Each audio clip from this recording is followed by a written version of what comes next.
Sabi nila, binago yung memo dun sa OKX about sa Natcoin. Na-receive ko naman sa akin. So, walang katotohanan yun. Basta ginawa nyo lang yun.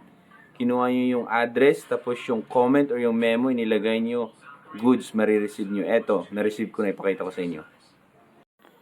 So, eto na mga Lodi. Update tayo sa Natcoin. Meron na. Okay? Yan, na-receive na natin. Recent transaction, makita mo dyan, receive, not. Ayan siya, oh. Punta kayo sa my asset. Sa OKX, sa mga OKX, yung naglagay ng kanilang wallet sa OKX.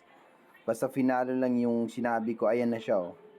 So, pwede na to matrade mamaya sa mga alas 8. So, meron akong 149. So, saan kinuha? Dito, okay, yung dati dito mga 150 ata to, kaso lang, dito kinuha yung fee, okay, sa pag-transfer. Kaya ganyan yung nangyari. Okay?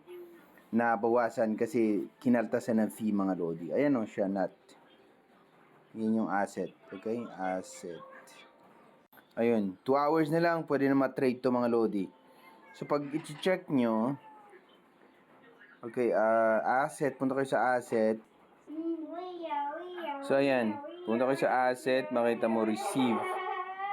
So, meron akong na-receive dito na 149. So, di natin alam kung magkano ba talaga ang NAT. Sana magpiso to. Kung magpiso, mayroon akong 150 or 149 pesos. 49,000. Diba?